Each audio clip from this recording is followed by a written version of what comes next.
Shabbat Shalom.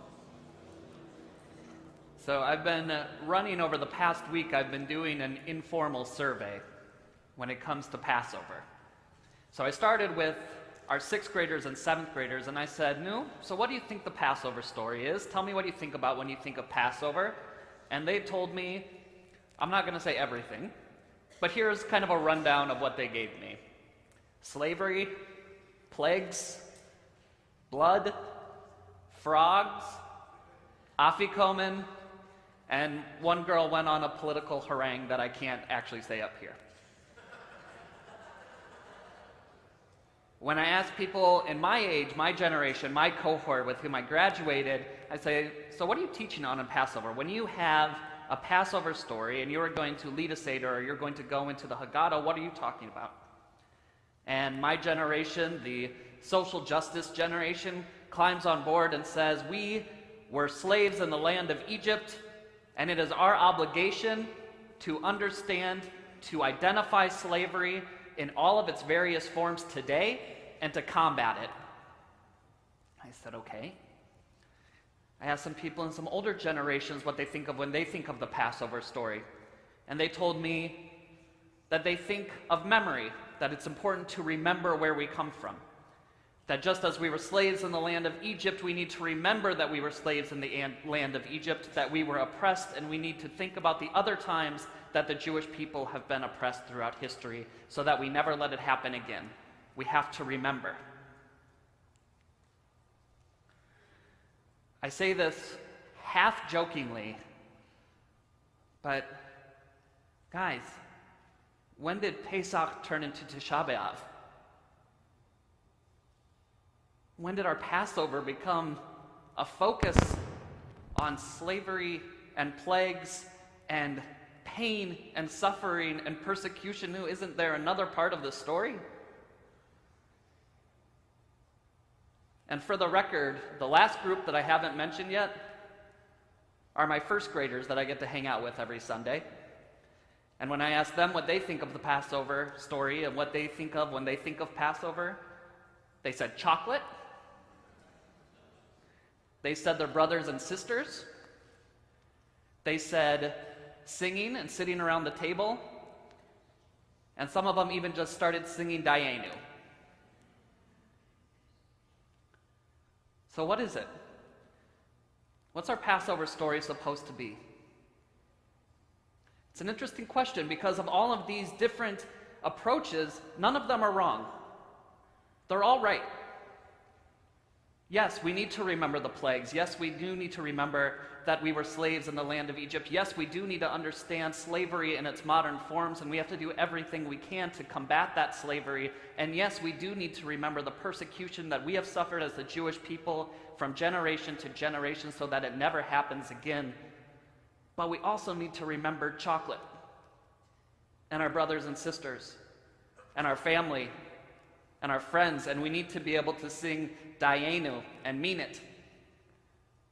Too often we sing Avadim Hayinu, Hayinu, forgetting that there's another verse, that it ends with Ata b'nei chorim, b'nei chorim, that just as we were slaves, now we're free. We are free. And this is what we do to celebrate. We come together, we sit at our Passover tables, and we sing songs, and we tell stories. And the story that we tell is an important story. And I think that of all these groups that I have interviewed this past week, the group that nails the Passover story as far as how our rabbis intended it to be are the 1st graders. So I'm going to invite you right now to turn in your Eitz Chaim. In your red book, we're going to do a little text study. I want you to turn to page 1140. So that is the very beginning of Parashat Ki Tavo, Deuteronomy chapter 26, starting with verse 1. And why we need to look at this is because, Chevre, My friends, this is Magid. This is the story that we are required to say at our Passover tables when we go through the Haggadah. We have a tradition that it is good to embellish and to go through and to tell the story with a bunch of nuances and twists and to make it entertaining and to make sure that we are paying attention throughout the whole thing. But the ikar, the essence of what we are supposed to do, is this text. And it's important that we understand the context of this text. So if you follow along with me, page 1140, verse begins, "When you enter the land that the Lord your God is giving you as a heritage, and you possess it and settle in it, you shall take some of every first fruit of the soil, which you harvest from the land that the Lord your God is giving you. Put it in a basket and go to the place where the Lord your God will choose to establish his name. You shall go to the priest in charge at that time and say to him, I acknowledge this day before the Lord your God that I have entered the land that the Lord swore to our fathers to assign us. The priest shall take the basket from your hand and set it down in front of the altar of the Lord your God. You shall then recite as follows before the Lord your God, Arami Oved Avi. My father was a fugitive Aramaean. He went down to Egypt with meager numbers and sojourned there. But there he became a great and very populous nation. The Egyptians dealt harshly with us and oppressed us. They imposed heavy labor upon us. We cried to the Lord, the God of our fathers, and the Lord heard our plea and saw our plight, our misery and our oppression. The Lord freed us from Egypt by a mighty hand, by an outstretched arm and awesome power, and by signs and portents. He brought us to this place and gave us this land, a land flowing with milk and honey. Wherefore I now bring the first fruits of the soil which you, O Lord, have given me. You shall leave it before the Lord your God and bow low before the Lord your God, and you shall enjoy, together with the Levite and the stranger in your midst, all the bounty that the Lord your God has bestowed upon you and upon your household." This is Magid. This is the whole idea of what we are supposed to convey during the Passover story. Yes, there is an idea of us being in Egypt and being oppressed and being persecuted, but the ikar, the essence of this story, is in the context of first fruits, of a yearly pilgrimage where people were required to go to Eretz Israel, to go to Jerusalem, and to bring the first fruits that show up in spring, to take them into a basket, to bring them to the Kohanim, and to talk about all of the blessings and the fruit and the good things that have happened in our lives since Yetziat Mitzrayim, since the Exodus from Egypt. That this is the essence of Passover is a pretty monumental idea, because it suggests to us that while it's important to remember these other things, the most important thing is that we have to get ourselves to leave Egypt. We have to tell the second part of the story. If we don't tell the second part of the story, then we're not fulfilling the mitzvah of telling the Haggadah, of actually going through Magid. So when we read the Mishnah, when we read the actual laws of Pesach, we read, Rabban Gamliel used to say, whoever does not mention these three things on Passover does not discharge his duty: the Passover offering, unleavened bread, and bitter herbs.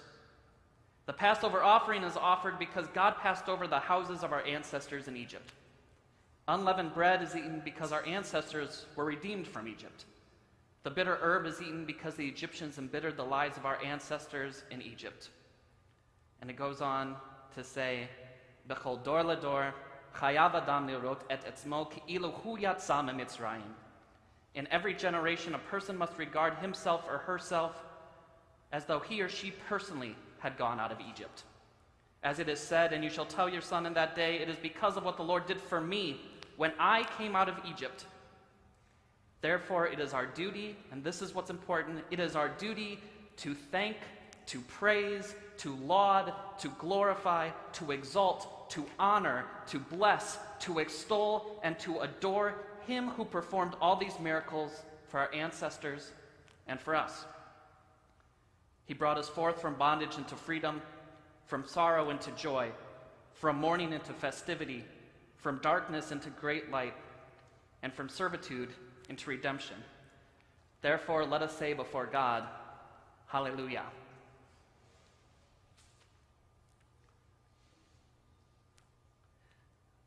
I'd like to end this morning with an encounter that I had with a really incredible rabbi this week, whose name is Rabbi Noach Orlowek, who is a prominent Orthodox rabbi from Israel.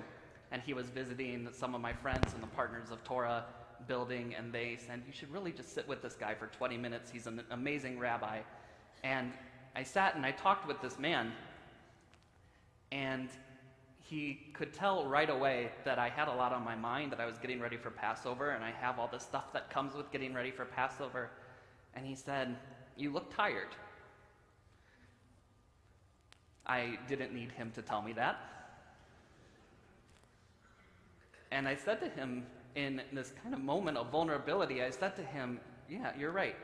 I think that being a rabbi, you get tired a lot. There's a lot that happens, there's a lot we have to do, and sometimes it's really exhausting. And he listened, and he had a smile on his face, and he said to me, I've been a rabbi, and I've been in education. I've been teaching kids for over 40 years. And there's not a single day that I've ever been burned out. And I'll tell you why I've never been burned out. Because it doesn't take a lot to make me happy. And this sounds really wise and really beautiful. I know that the cynical response is easier said than done. And that's what I was thinking when he said it, but at the same time, there's something very profound and very important in what he was saying.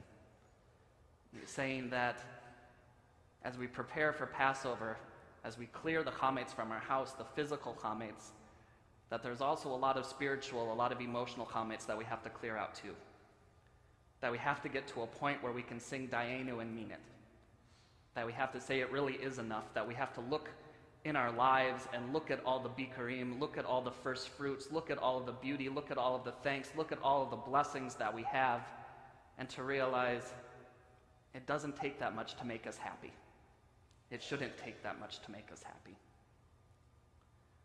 So as we go into Shabbat today, and as we get ready for Pesach, which is just around the corner, I encourage us all to remember the first part of our song, Avadim Hayinu, but also remember the second part of our song, Ata B'nei Chorim.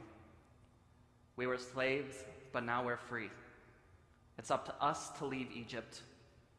It's up to us to recognize all of the first fruits that surround us everywhere in every single day and every single moment of our lives. And it's up to us to bring them to our Pesach tables, to surround ourselves with all of the blessings of our lives. And it's important for us to sing, and it's important for us to be happy, and it's important for us to remember that Pesach is a lot of different things, but primarily at its ikar, at its essence, the first graders nailed it. So let's take a page from our little theologians, who are our first graders, and I suggest if you haven't met them, that you come on a Sunday morning and talk to them, because they're incredible, and Erin can attest to that when she sings with them as well. But I'm wishing you all a Shabbat Shalom, a wonderful Pesach, and a Pesach of freedom and of blessings. Shabbat Shalom.